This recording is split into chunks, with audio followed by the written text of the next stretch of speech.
Alright बेटा, अब आप लोग स्टाफिंग की डेफिनेशन कर चुके हो, इंपॉर्टेंस भी समझ चुके हो, तो अब सबसे इंटरेस्टिंग क्वेश्चन पे हम पहुंच चुके हैं जो कि है स्टाफिंग प्रोसेस। देखो बेटा, अगर आपको मान लो डायरेक्ट क्वेश्चन आ जाता है कि स्टाफिंग का प्रोसेस लिखो, है ना, तो ये आप ना ऐसे प्रेजेंटेशन कर सकते हो।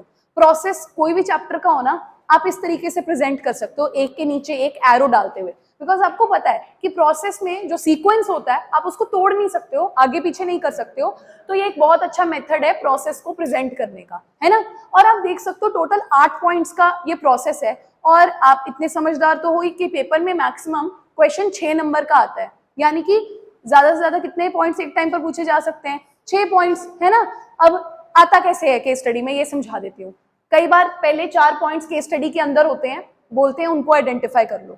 कई बार ऐसा होता है पहले 4 केस स्टडी के अंदर हैं, बोलते हैं अगले 4 एक्सप्लेन कर दो। तो किसी भी तरीके से आपको आ सकता है। तो टोटल 8 पॉइंट्स का ये प्रोसेस है बेटा, जिसको हम एक एक पॉइंट को अब अच्छे से डिटेल में समझना शुरू करते हैं। तो पहला है एस्टिमेटिंग मैन पावर रिक्वायरमेंट, यानी कि हिसाब लगाना कि कितने लोगों की हमें काम पे जरूरत है। इसके लिए हमें 2 एनालिसिस करने हैं। In estimating manpower requirement we will undertake 2 analysis. उन एनालिसिस के नाम क्या है? Workforce analysis, workload analysis. भैया वर्क फोर्स एनालिसिस मैं तो बच्चों को ऐसे याद करवाती हूँ, वर्क फोर्स यानी कि जितने हैं, वर्कलोड यानी कि जितनों का लोड है, जितने और चाहिए, ठीक है। तो work force number and type of HR यानी कि human resource available, workload analysis number and type of HR human resource required. मैंने लिख लिया यहाँ पर, ठीक है। तो हमने क्या देखा, एस्टिमेटिंग मैन पावर रिक्वायरमेंट यानी कि 2 एनालिसिस। 2 एनालिसिस के क्या नाम है बेटा? Work force analysis, workload analysis. Work force यानी कि number and type available, and workload number and type required. दोबारा देखते हैं बेटा, एक बार फिर से याद करेंगे, इकट्ठे बोलेंगे। सबसे पहली हेडिंग क्या है? Estimating manpower requirement. कितने एनालिसिस है? Which once?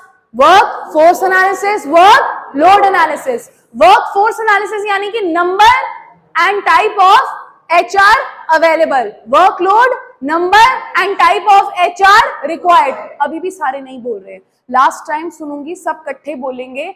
सबसे पहली हेडिंग क्या है? Estimating manpower requirement. How many types of analysis are there? Workforce analysis and workload analysis. Workforce will tell us number and type of available, and workload will tell us number and type of HR required.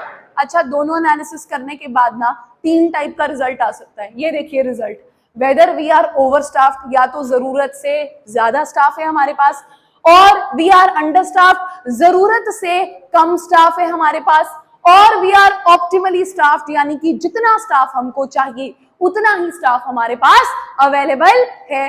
तो अब दोबारा देखते हैं। हाँ जी, staffing process शुरू किया जी। तो पहला तो स्टेप ये है, एस्टिमेशन लगाना है कितने स्टाफ मेंबर्स की जरूरत है, एस्टिमेटिंग मैन पावर रिक्वायरमेंट, जिसके लिए मैं 2 एनालिसिस करूंगी, work force analysis, workload analysis. Workforce analysis मुझे बताएगा number and type of human resource available, और वर्कलोड एनालिसिस मुझे बताएगा number and type of human resource required.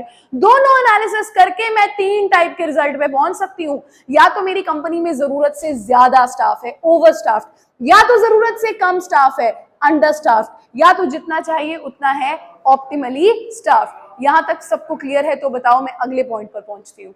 चलिए, अगला पॉइंट भी बहुत इंटरेस्टिंग है। एक बार ये हिसाब किताब लगा लिया कि कितने लोग हैं, कितने लोगों की जरूरत है, तो अगला स्टेप है रिक्रूटमेंट।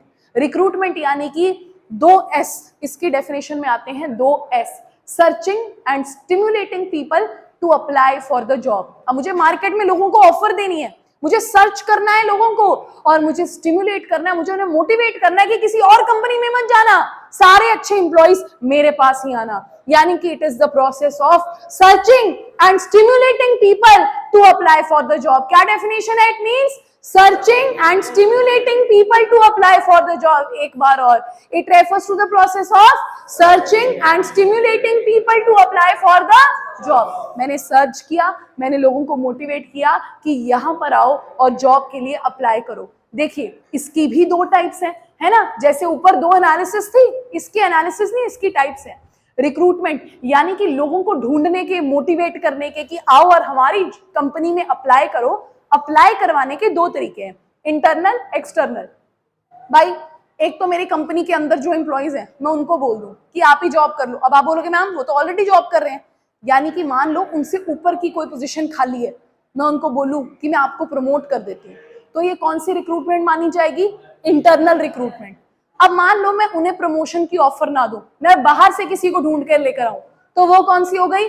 एक्सटर्नल। तो कंपनी के अंदर से अगर मैंने रिक्रूटमेंट जो है वो कर ली तो वो कौन सी रिक्रूटमेंट हो गई? Internal recruitment. बाहर से कर ली तो कौन सी है? External recruitment. मान लीजिए कि मैं बिजनेस स्टडीज पढ़ाती हूँ, ठीक है, मैं बोलूँ कि मैंने इंग्लिश भी पढ़ानी है ना, मैं इंग्लिश भी पढ़ा लूंगी, तो ये कौन सी, या मेरा इंग्लिश में ट्रांसफर कर दो, तो ये कौन सी रिक्रूटमेंट होगी? इंटरनल। लेकिन अगर इंग्लिश टीचर बाहर से ढूंढ के लाई जा रही है, न्यू लाई जा रही है, तो वो कौन सी रिक्रूटमेंट हो गई? अब यहां तक क्लियर हुआ? तो दो है हमारे पास रिक्रूटमेंट्स। रिक्रूटमेंट है क्या? It refers to the process of searching and stimulating people to apply for the job. Searching and stimulating people to apply for the. उसके बाद इसकी टाइप्स कितनी है? 2, इंटरनल, एक्सटर्नल। इनके भी अपने फायदे नुकसान है, देख लेते हैं। इंटरनल रिक्रूटमेंट का पॉजिटिव फायदा, जॉब सेटिस्फैक्शन। अरे भैया प्रवनीत है, प्रवनीत का बॉस रिटायर हो गया, प्रवनीत को बोला आप अब उसकी जगह जॉब कीजिए, इंटरनल रिक्रूटमेंट हो गई, तो प्रवनीत के अंदर क्या फीलिंग आएगी कंपनी के लिए? अरे बढ़िया, खुश हो जाएगा बंदा, वो कहेगा जॉब से सेटिस्फाइड हूं, मेरे को वहीं तक सीमित नहीं रखा, मेरी प्रमोशन कर दी।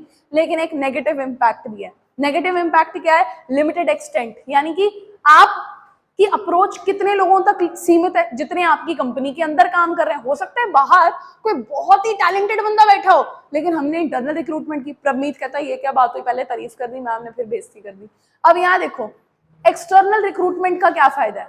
फ्रेश चॉइस, ठीक है, फ्रेश टैलेंट आएगा, वाइडर चॉइस, यानी कि जब आप बाहर से कंपनी के किसी को रिक्रूट करते हो तो एक तो आपको नए नए ग्रेजुएट्स, क्वालिफाइड एम्प्लॉइज मिलते हैं, है ना, और आपकी चॉइस बड़ी वाइडर है, क्योंकि अब आपके पास दुनिया भर के कैंडिडेट्स आ रहे हैं अप्लाई करने के लिए, जिस मर्जी को चूज कर लो, है ना। यहां तक समझ में आया?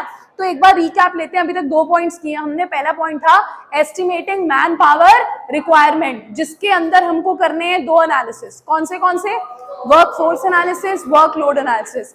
वर्कफोर्स एनालिसिस से पता चलेगा number and type of HR available, workload से पता चलेगा number and type of HR required. 2 analysis करके रिजल्ट कितने निकल रहे हैं? या तो हम होंगे ओवरस्टाफ, या तो ऑप्टिमली स्टाफ। शाबाश। फिर रिक्रूटमेंट देखते हैं। What is recruitment? Searching and stimulating people to apply for the job. Search करना, लोगों को मोटिवेट करना कि आइए भाई हमारी कंपनी में जॉब अप्लाई कीजिए। इसको करने के कितने तरीके हैं? 2। Internal recruitment can be done, external recruitment. Internal का फायदा बता दो फटाफट से, जॉब सेटिस्फैक्शन, लेकिन एक नुकसान है, लिमिटेड अप्रोच। और एक्सटर्नल का क्या फायदा है? Fresh talent, wider choice. मैंने एग्जांपल दिए। रिक्रूटमेंट कैसे कर सकते हो? Through newspaper. न्यूज़पेपर में आता है रिक्वायर्ड ग्रेजुएट, मेल प्रेफर्ड, ठीक है, work timings 9 to 5, salary offered 30,000। आप ऐड डाल दो, लोग आ जाएंगे आपके पास। उसके अलावा जॉब सेंटर, जॉब सेंटर होता है, मैंने एक कंपनी को कॉल किया है कि मुझे टीचर की रिक्वायरमेंट है, आप टीचर भेज दीजिए। उनके पास आगे टीचर्स के साथ कांटेक्ट होते हैं, वो अच्छा एम्प्लॉय ढूंढ के मुझे देंगे और कुछ फीस भी ले लेंगे मुझसे, ठीक है। और कैंपस रिक्रूटमेंट होती है कि मैं कॉलेजेस में जाऊं, जो फाइनल ईयर के बच्चे हैं उनमें से किसी को रिक्रूट करना हो। वो बच्चा सुबह तो कॉलेज जाएगा पढ़ाई करने के लिए, लेकिन शाम को फैक्ट्री या ऑफिस आएगा प्रैक्टिकल एक्सपीरियंस लेने के लिए काम का। अब ये तो आप जानते ही हैं कि सबसे बढ़िया एग्जाम्पल है ये अपना जो हॉस्पिटल है, क्या नाम है इसका, फिर भूल गई, ये बहुत बड़ा हॉस्पिटल है, डीएमसी हॉस्पिटल, डीएमसी कॉलेज के साथ लिंक्ड है। तो डीएमसी कॉलेज के फाइनल ईयर के स्टूडेंट्स वहां अंदर घूम रहे होते हैं, अगर आप कभी गए हो तो, ठीक है। वो बच्चे क्या कर रहे हैं? वो इंटर्नशिप कर रहे हैं, वो फाइनल ईयर में होते हैं। वो फाइनल ईयर में उनके लिए कंपलसरी होता है कि ट्रेनिंग ले। देखें सीए के बच्चे होते हैं, इंटर्नशिप करते हैं, तो ये इंटर्नशिप से थोड़ा अलग हो जाता है। जैसे कि आप फाइनल ईयर में गए और वहां पे आपने सिलेक्ट कर लिया कैंडिडेट को कि अब से आप हमारी कंपनी में जॉब करेंगे। यहां तक समझ में आया सबको? ठीक है, चलो अब लिखना शुरू करोगे, याद करो, सुनाओ और लिखो, कम ऑन।